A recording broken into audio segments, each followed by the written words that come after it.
Gold, trusted gold buyers. మీరు తాకట్టు పెట్టిన బంగారాన్ని విడిపించి ఈ రోజు ఉన్న మార్కెట్. తెలుగు సినిమా పాట పైన ఒక్కో కవికి ఒక్కో రకమైన పట్టు దొరికింది. అయితే తెలుగు సినిమా పాటనే దొరకపుచ్చుకున్న కవి వేటూరి సుందరరామూర్తి గారు. ఈరోజు వారు మన మధ్య లేకపోయినప్పటికీ ఆయన రాసిన పాటలు ఆయన మనకిచ్చిపోయిన ఆస్తులయ్యాయి. వాటిని ప్రతిరోజు వింటూ ఆ శ్రోతలు ఎంత ఆనందపడుతుంటారో మాటల్లో చెప్పలేము. సో తెలుగు సినిమా చరిత్రలో, తెలుగు సినీ పాట చరిత్రలో ఆయన ముద్ర ఎప్పటికీ ఎవ్వరూ చెదపలేరు. సో ఈరోజు మనకి ఆయన కుమారుడు వేటూరి రవిప్రకాష్ గారు మనతో ఉన్నారు. ఆయన అడిగి ఒక్కసారి వేటూరి గారి గుర్తులను, ఆయన పాటలను అన్నిటినీ ఒక్కసారి గుర్తు చేసుకుందాం. హాయ్ సార్, నమస్తే. నమస్కారం అండి. సార్, అంటే చాలా చిన్న వయసు నాది. ఆయన గురించి మాట్లాడే అర్హత, వేటూరి గారి పాటల గురించి ప్రస్తావించే అర్హత, విజ్ఞత, అంత విద్య ఇవేవి నా దగ్గర లేవు సార్. కాకపోతే ఈరోజు నేను ఇంటర్వ్యూ పెట్టుకుంది ఎందుకంటే ఆ మహానుభావుడి గురించి, ఆయన రాసిన పాటల గురించి మీరు ఆయన వారసుడు, ఆయన చాలా దగ్గర నుంచి చూసిన మనిషి. సో మీ నోటి నుంచి వేటూరి గారి గురించి వినాలని, మీ నోటి నుంచి వేటూరి గారి గురించి వినాలని చెప్పి నేను మిమ్మల్ని పిలవడం జరిగింది. నా విన్నపాన్ని మన్నించి మీరు వచ్చినందుకు చాలా చాలా కృతజ్ఞతలు సార్.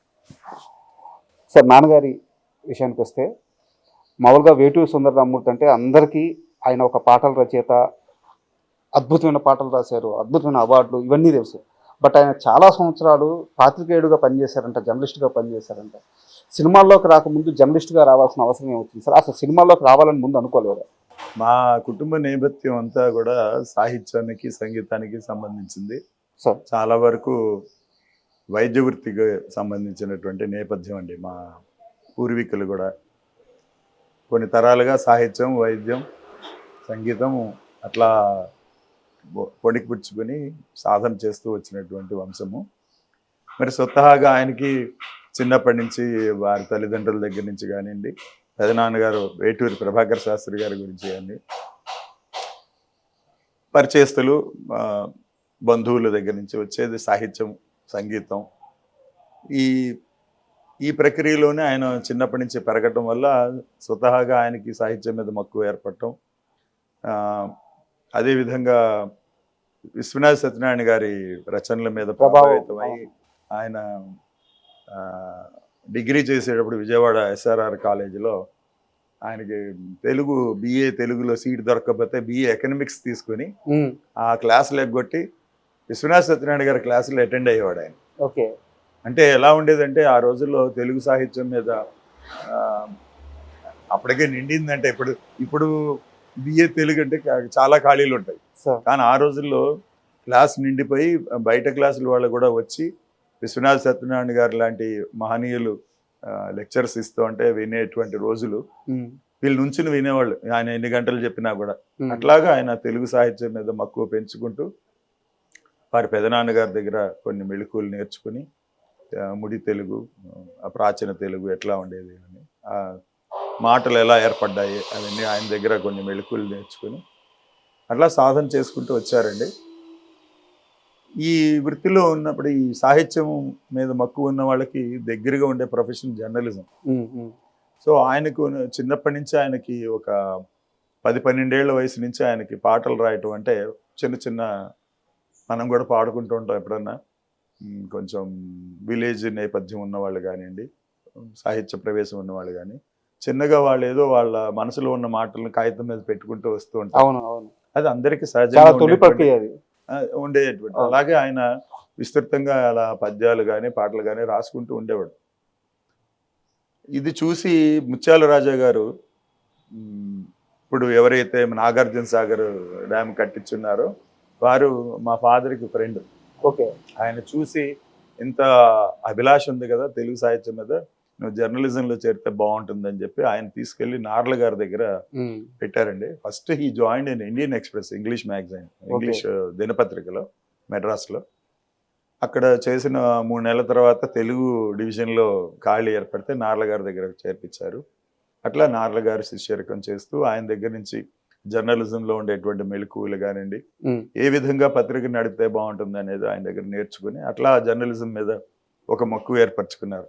రచయితగా అంటే జర్నలిస్టుగా కాకుండానే, జర్నలిజం వదిలిపెట్టకుండా జనరలిజం సాహిత్య ప్రక్రియలో అనేక రకంగా చేశారండి. దాదాపు 32 పెన్ నేమ్స్తో రాసేవాడు ఆయన. అబ్బా. సరే అలాగా ఆయనకు ఒక స్వతంత్ర నియంత్రణ ఇచ్చారు పత్రికాధిపతి శంభుప్రసాద్ గారు. దాంట్లో ఆ క్రమంలో సినిమా వాళ్ళని సినిమా సెక్షన్ కాబట్టి చేస్తూనే జనరల్ సెక్షన్ కూడా ఆయన ఆర్టికల్స్ రాస్తూ ఉండేవాడు. ముళ్ళపూడి గారు దాన్ని ఎంకరేజ్ చేసి ఆయన చేత చాలా స్నేహంగా ఉండి చేసేవారు. అలా ఈ సినిమా వారితో పరిచయం ఆంధ్రపత్రిక నుంచి ఎక్కువ జరిగిందని చెప్పచ్చు. అంతకు ముందే ఉంది, కాకపోతే ఎక్కువ ఇంటిమెసీ ఏర్పడటానికి రామారావు గారు కానీ, నాగేశ్వరరావు గారు కానీ, నాగయ్య గారు ఇలాగా పెరుగుతూ వచ్చిందనమాట. ఒక చిన్న డౌట్, వేటూరి గారు జర్నలిస్ట్గా ఉన్నప్పుడు ఈ సినిమా డిస్ట్రిక్ట్ వచ్చిన తర్వాత ఎన్టీఆర్ గారిని, ఏఎన్ఆర్ గారిని విరివిగా కలిసినప్పుడు ఎన్టీఆర్ గారు ఈయన సాహిత్యము, ఈయన రచనా శైలి ఇవన్నీ చూసి నువ్వు సినిమాల్లో ఖచ్చితంగా ఎంటర్ అవ్వాలి, సినిమాల్లో నువ్వు రాణిస్తావు, వెళ్ళి వాళ్ళని కలువు వీళ్ళని కలువాయని కొన్ని పేర్లు చెప్తుంటే ఈయన వెళ్ళి కలిసేవారు కాదంట, వాళ్ళని మీట్ అయ్యేవాళ్ళు కాదంట. ఈయన అంటే జర్నలిజంలో కూడా ఈయన ఒక మార్క్ ఏంటంటే, ఒక జనరల్ జర్నలిజంలో కూడా కవిత్వం ఎక్కువ ఉండేది. అవును, పొయిటిక్ గా ఉండేది అనమాట. ఇప్పుడు ఇంగ్లీషులో రాసిన, తెలుగులో రాసిన, ఆంధ్రప్రభలో ఆర్టికల్స్ రాసిన కొంచెం పొయిటిక్ టచ్ ఉండేది విశ్లేషణలో. అట్లాగే ఆంధ్రపత్రికలో కొంచెం ఎక్కువైంది. ఆయన బాగా ఎస్టాబ్లిష్ చేసుకోగలిగాడు. ఆయన సంపూర్ణంగా తాను ఏమిటనేది తాను పరీక్షించుకోగలిగాడు. ప్రేక్షకులు కూడా అంతగా ఆదరించారు. ఆ రోజు పాఠకులు ఆదరించారు. ఈ ప్రక్రియలో ఆయనకి కొంచెం కొంటే ఊహలు ఉంటాయి. అంటే ఎవరు ఏం చేయకూడదో ఆ చేయించడం అనమాట. రామారావు గారి చేత ఒక కథ రాయించాడు, నాగేశ్వరరావు గారి చేత ఒక కథ రాయించాడు, గిరిజ గారి చేత ఒక కథ, రేలంగి గారి చేత ఒక కథ. అంతకుముందు సినిమా వాళ్ళని ఇంటర్వ్యూ చేసేవాళ్ళు. ఏమంటే మీరు ఏ సినిమా చేస్తున్నారు, ఎటువంటి పాత్ర, ఇది ఎన్నాళ్ళు అవుతుంది, ఎలా ఉంది, ఇంతకుముందు చేసిన సినిమా, ఇదే ఉండేది. జనరల్గా అందరూ అడిగేది. ఈయన అది అడిగాడు కాదు. నీ మనసు ఏమిటి, మీ మనసులో ఆలోచనలు, వాళ్ళ హృదయంలో ఉన్నటువంటి విశేషాలను బయటికి తీసుకురావాలని వాళ్ళని ఉత్తేజపరిచి వాళ్ళ చేత మాట్లాడించడం, ఆ రకంగా ఇంటర్వ్యూలు ఉంటాయండి. రామారావు గారితో చేసిన ఇంటర్వ్యూలు కానీ, నాగేశ్వరరావు గారు. సో ఈ ప్రక్రియలో వాళ్ళలో ఒక కళాత్మక రచయిత ఉన్నాడని సెలెక్టెడ్గా ఆయన అందరి చేత చేయించాడండి. ఆయన త్వరలో నేను పుస్తకం రూపంలో తీసుకురాబోతున్నాను. ఓ సూపర్. రామారావు గారు రాసిన కథలు, నాగేశ్వరరావు గారు రాసిన కథలు, గిరిజ గారు, రేలంగి గారు, గుమ్మడి గారు, వీరందరి చేత వారి మనసులోని మాటను, అంటే వారి వృత్తిపరంగా కాకుండా వారి స్వతహాగా వాళ్ళ ప్రవృత్తి కానీ, నేపథ్యం కానీ బయటపెట్టేటువంటి, వెల్లడించేటువంటి చేశారు. చాలా ఇంట్రెస్టింగ్ బుక్ అవుతుంది. అవునండి. ఎందుకంటే రామారావు గారు కథ రాశారు అంటే అది కొత్తగా ఉంటుంది, ఆయన ఏం చెప్పుంటారని. అలాగే రామారావు గారిని ఇంటర్వ్యూ చేసినప్పుడు ఏమి విషయాలు చెప్పారు అది కూడా చిత్రం. అంటే దాంట్లో ఒక మనిషికి, ఒక ఆర్టిస్ట్గా మనం సినిమా తీసేస్తే వాళ్ళ మనసులో ఉండేటువంటి వేదాంతం కానీ, దైవ హ్యూమానిటిక్ మానవత్వపు విలువలు కానీ బయటపడతాయి. సో ఆ రకంగా ఉంటాయండి ఆయన ఇంటర్వ్యూస్ వాళ్ళతో. ఓకే. అట్లాగా దగ్గర అవ్వటం. తర్వాత ఈయన రాసినటువంటి కొన్ని ఆర్టికల్స్ చూసి రామారావు గారు చాలా ఏళ్లకు ముందు నుంచి ఆయన పరిచయం. అంటే ఒక రకంగా చెప్పాలంటే రామారావు గారు ఫస్ట్ టైం సినిమా వచ్చినప్పటి నుంచి ఆయన పరిచయం. ఓకే. మా నాన్నగారి మేనమామ ఆయన సినిమాకి రావడానికి దోహదపడ్డారు. అప్పటి నుంచి వాళ్ళిద్దరికి పచ్చిమిరపకాయ బజ్జీల సాన్నిధ్యం ఒకటి ఉంది. అంటే ప్రతి సాటర్డే సండే ఆయన ఖాళీ ఉన్నప్పుడల్లా వచ్చి వీళ్ళందరూ మీట్ అయ్యి పచ్చిమిరపకాయ బజ్జీలు వేసుకుని తినేవాళ్ళు సాయంకాలాలు. అది చిన్నప్పటి నుంచి ఉంది. సో ఆ ఇంటిమసీ, ఈ పిల్లాడు ఇలాగా ఇంత బాగా రాస్తున్నాడు, ఈయన శైలి బాగుంది, పొయిటిక్ నేచర్ అనేప్పటికీ ఆయనకు చాలా ఇష్టం రామారావు గారికి. అందుకని ఆయన చాలాసార్లు ప్రోద్బలం చేసి ఫస్ట్ 1960-61 పెండ్లి పిలుపు సినిమాకి పెట్టారు ఆయనే. ఆయన ఎవరికి చెప్పలేదు, ఆయనే మీరు ఈ సినిమాకి చెయ్యండి అని. అక్కడ ఆత్రేయ గారు దాని కథా మాటలు రాస్తూ అంటే ఆయన చేసి వీళ్ళు ఒక వర్షన్ రాసి ఇచ్చారు. తర్వాత ఆయనకి ఈ డిలేలు, సినిమా పరంగా ఉండేటువంటి కాలయాపన ఇది ఆయన నచ్చదు. ఏదైనా కూడా చాలా త్వరగా చేయటం అలవాటు, మార్పులు చేర్పులైనా సరే వర్షన్ అలాగా. ఆ వరవడి, ఆ స్పీడ్ ఉండటం వల్ల ఆయన అక్కడ ఎమ్మడలేక మనకి ఎలాగూ జాబ్ ఉంది కదా, ఎందుకు దీన్ని వదిలేసి రావటం జర్నలిజం. స్వతహాగా ఏముంటుందంటే మధ్యతరగతి కుటుంబంలో ఒక ఉద్యోగం అనేటువంటిది బాధ్యత. సార్. పెళ్లి చేసుకోవాలి, ఇంకా పెళ్లి కాలేదు ఆయనకి, మరి ఉద్యోగం ఉంటే కానీ పిల్లలు ఎవరు. సో ఆ ఉద్యోగం అనేటువంటిది కంపల్సరీ చెయ్యాలి. అంతేగాని సినిమాల్లో పాటలు రాస్తాను లేకపోతే పాటలు రాస్తా అని చెప్పారు అంటే ఇవి ఎవరు కదా. అందులో ఆ రోజుల్లో అసలు ఎవరు, ఇప్పుడు ఎవరు లేదు.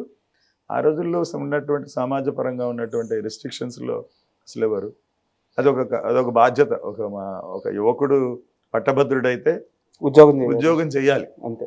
అది ఉద్యోగం పురుష లక్షణం అంటారు కదా, అది ఎక్కువ అమలులో ఉన్న రోజులు. సో ఆయన జర్నలిజంని ఆయనకి ఇష్టమైన వర్తి కాబట్టి అలా చేసుకుంటూ వచ్చారండి. బట్ నాకు తెలిసినంత వరకు ఎన్టీఆర్ గారు ఇచ్చిన అవకాశాన్ని వేటూరి వరకు సద్వినియోగం చేసుకున్నారు, పాట రాశారు కూడా. ఆ పాట సినిమాలో లేకుండా చేశారు అని తెలిసింది. నిజమేనా? అది చేశారు కాదు, అనుకోకుండా అలా జరిగింది. అది లేటర్ స్టేజ్ అండి. ఆంధ్రపత్రిక నుంచి మళ్ళా ఆయనకి పెళ్ళయి అక్కడికి సంసారాన్ని షిఫ్ట్ చేయడం ఇష్టం లేక మద్రాసు నగరానికి విజయవాడలో పెట్టండి అని ఆయన అడగటం శంభుప్రసాద్ గారిని. ఆయన కొంచెం ఆలోచించి వీలు పట్టలేదండి అని అంటే ఆయన ఆంధ్రపత్రిక మానేసి మళ్ళీ ఆంధ్రప్రభలో చేరారు విజయవాడ. సో విజయవాడలో ఆ సబ్ ఎడిటర్గా పనిచేశారు. అప్పుడు అక్కడి నుంచి ఆయన అసెంబ్లీ దీనికి ఆయన ప్రమోట్ అయ్యాడు, special రిపోర్టర్గా Andhra Pradesh assembly reporting. Okay. అప్పుడు హైదరాబాద్లో ఉన్నప్పుడు ఆయన రామారావు గారు మళ్ళా తీసుకెళ్ళి పెట్టాలని ట్రై చేయటం. ఇది 1962లో ఆయన మొట్టమొదటి గుళేబకావళి కథ ఈ పాటలు రాయమని తీసుకెళ్ళాడు. కానీ అది ఎందుకో కుదరలేదు. అప్పటికే అక్కడ సినారే గారు ఉన్నారు కదా. సినారే గారు అప్పటికి ఇంకా రాలే ఆ సినిమాకి. ఈయన చేత రాయించాలి అని చెప్పి అనుకున్నారు. తర్వాత అక్కడ ఏదో లేట్ అవ్వటం వల్ల మళ్ళీ ఆయన జర్నలిస్ట్ వదిలిపెట్టలేదు. ఆయన ఉద్యోగాన్ని వదిలిపెట్టలేదు, సెలవు పెట్టి వెళ్ళారు. కాలయాపన అయిందని వచ్చేసాడు. ఓకే. సో ఇట్లా చేసుకుంటున్న తర్వాత ఆయన హీ వాజ్ ద యంగెస్ట్, నాకు తెలిసి ఉన్న పరిధిలో 30 ఏళ్ళకి ఆయన ఎడిటర్ అయ్యాడండి ఆంధ్ర జనత అనేటువంటి పత్రికలో. అవునండి. ఆంధ్రప్రభలో చేస్తున్నప్పుడు 1965లో తీసుకొచ్చి ఎడిటర్గా నియమించారు. అక్కడ ఒక 3.5 years చేశారు. మరి అంత ఎర్లీ ఏజ్లో ఎడిటర్ అయిన తర్వాత ఇంకా నెక్స్ట్ 30 ఏళ్ళు 25 ఏళ్ళు ఆయన అదే వృత్తి చెయ్యాలి, ఎడిటర్గానే ఉండాలి. ఎందుకంటే ప్రమోషన్ ఉండదు కదా. మారితే పేపర్లు మారాలి, దినపత్రికలు మారుతాయి పేర్లు తప్ప పోస్ట్ అదే. ఇంకా ఆయన ఇది కాదు, నేను నా మనసులో ఉన్నది బయట పెట్టుకోవాలి అనేటువంటి స్వచ్ఛంద రచనలకు పూనుకుని ఆయన శ్రీకాకుళం చిన్నదనేటువంటి ఒక సంగీత రూపకాన్ని రాశారండి. అది బాలాంతరపు రజనీకాంతరావు గారికి నచ్చి ఆయన రేడియోలో పెట్టుకుంటా అని చెప్పి అది చేయటం. పెంజాల నాగేశ్వరరావు గారి సంగీతంలో ప్రఖ్యాత కర్ణాటక విద్వాంసరాలు శ్రీరంగం గోపాలరత్నం గారు ముఖ్య పాత్రధారిగా చాలా బాగా వచ్చింది. అది బాగా ప్రమోట్ అయింది. ఈ తరుణంలో సరే ఇలాంటివి ఎన్ని చేసుకుంటాము అనే మళ్ళీ ఉద్యోగం కావాలి అనే పరిస్థితి వచ్చింది.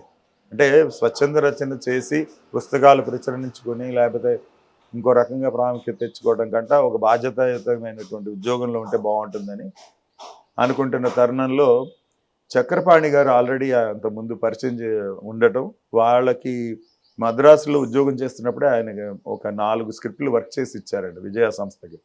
ఆ పరిచయంతో ఆయన ఏం చేశారంటే ఒక టెలిగ్రామ్ పంపించారు, నేను కొత్తగా ఆడవాళ్ళ కోసం వనిత అనేటువంటి మ్యాగజైన్ పెడుతున్నాను, మీరు దానికి ఎడిటర్గా ఉంటే బాగుంటుంది అని. ఓకే. సో అదొక ఆనరీ, ఒక గొప్ప గుర్తింపు అని ఆయన ఫీల్ అయ్యి మద్రాసు వెళ్ళారు. ఆ విశేషం ఏమో తెలియదు కానీ వెళ్ళారు, మాట్లాడుకున్నారు, జీతభత్యాలు చేరతానని మాట ఇచ్చారు. సరే ఖాళీ అయిన తర్వాత అక్కడ మీటింగ్ అయిన తర్వాత బయటకు వస్తే స్టూడియోలో అందరూ తెలిసిన వాళ్ళే కదా, సరే వెళ్తే రామారావు గారు షూటింగ్ నడుస్తుంది దీక్ష సినిమా. ఆయన ఎదురుపడినప్పుడు చెప్పారు ఇలా ఉద్యోగం చేరడానికి వచ్చారంటే ఆయన చాలా కోపడి, నేను ఎప్పటి నుంచి అడుగుతున్నాను, ఎన్నాళ్ళు చేస్తారు, ఈ సినిమాలో మీరు పాట రాయాలని చెప్పి ఒక కృష్ణుడు సత్యభామ మధ్య ఒక డ్యూయట్, ఒక అంటే కళలో వాళ్ళ హీరో హీరోయిన్లు ఊహించుకుని వాళ్ళిద్దరూ ప్రణయానికి ప్రతీకగా ఒక డ్యూయట్ రాయించుకున్నారు. అది పరిపూర్ణంగా ఆయన రాసి అందరూ ముచ్చటపడి పెట్టాలనుకున్న కలర్లో చిత్రీకరించాలనుకున్నటువంటి డ్యూయట్. కాకపోతే ఏమైందంటే ఈయన రాసి అందరూ ఒప్పుకున్న తర్వాత పిక్చర్ ఆల్మోస్ట్ అయిపోవచ్చింది కదండి, అడిషనల్ బర్డెన్ అవుతుంది అని చెప్పి ఆ నిర్మాత కొంచెం అభ్యర్థించడంతో ఆ రోజుల్లో చాలా ఆ, అంటే ప్రణాళికాబద్ధంగా వెళ్ళేటువంటి సినిమాలు ఆ బడ్జెట్ మించితే వాళ్ళు తట్టుకోలేని రోజులు. అవునవును. సో ఆయన వద్దని చెప్పడం, దాంతో మన ఘంటసాల గారు సుశీల గారు పాడాల్సినటువంటి డ్యూయట్ అది ఆగిపోయింది. ఓకే. అప్పుడు ఆయన అన్నారు, నన్ను ఇట్లాగా భావ్యం కాదు, ప్రతిసారి ఉద్యోగం మానిపించి ఇట్లా రప్పించటం ఇది నాకు ఇది కొంచెం ఆయన మనస్తాపం వెల్లడించారు రామారావు గారు. అది కాదు, మీ దగ్గర ఉన్నటువంటి ఈ ఒరవడి చాలా గొప్పది, వేరే చాలా వైవిధ్యమైనది, మీరు సినిమాల్లోనే చేయాలి.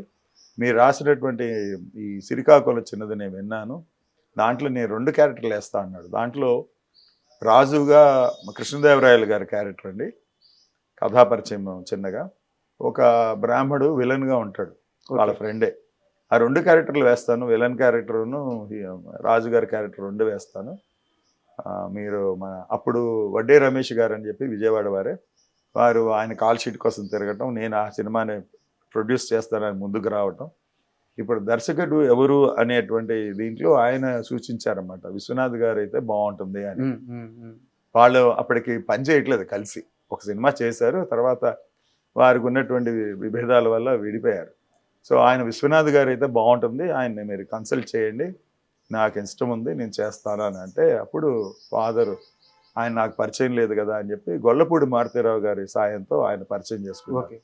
అలాగా ఆయనకి ఈ సిరికాకుళం చిన్నది నాటకం వినిపించడం, అనుకోకుండా ఆయనకి అది నచ్చి ఆయన టేపు ఆయన చెప్పినది ఒరిజినల్ నాటకం కూడా విని అలాగే చేద్దామని చెప్పి, ముందు నా సినిమాలో మీరు పాట రాయండి అని ఇప్పుడు ఓ సీత కథలో పాటలు రాయించుకున్నారన్నమాట. అలాగా అది వెనకబడిపోయింది ఆ ప్రాజెక్టు. ఈ ప్రయాణం పాటల రచయితగా ప్రయాణం స్టార్ట్ అయింది. అయితే ఈ మొత్తం ప్రయాణంలో వేటూరి గారిని ఎన్టీఆర్ చాలా బలంగా నమ్మినట్టున్నారు. అంటే ఒకటి చాలా యంగేజ్ నుంచి తెలియటం, ఒకటి ఆయన చాలా గొప్ప సాహితీ ప్రేమికుడు అండి రామారావు గారు.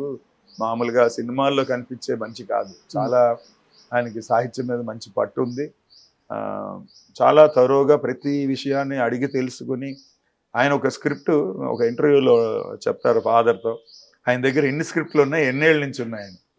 అంటే దాదాపు 7-8 ఏళ్ల పైనుంచి స్క్రిప్ట్లు ఉంటాయి ఆయన దగ్గర. అంటే అది తరచి చూసి చర్చించి రచయితలతో అది కరెక్టా కాదా, ఆ సన్నివేశం ఉండాలా లేదా, ఆ భావ ప్రకటన కరెక్టా కాదా అని నిర్ణయించుకుని అది పరిపూర్ణంగా నమ్మిన తర్వాత సినిమా తీసేవారు, వాళ్ళ సొంత సినిమాలు. ఓకే. అంత ప్రేమ అనమాట తెలుగు భాష మీద ఆయనకి, అంత మక్కువ. సో ఈయన వచ్చినటువంటి నేపథ్యం కానివ్వండి, కుటుంబ నేపథ్యం, ఈయన రాసే శైలి ఆయనకి నచ్చింది. అవును. నిర్మోహమాటంగా చెప్పడం, స్ట్రైట్ ఫార్వర్డ్గా రాయటం, ఇవన్నీ ఈయన రచనా ప్రక్రియ, ఆయనకి కవితాంశ ఇవన్నీ నచ్చి ఆయన బలంగా చాలా మంచి రచయిత అవుతాడు, మంచి పేరు వస్తుంది అని చెప్పి ఆయన నమ్మే చేశాడు ఆయన.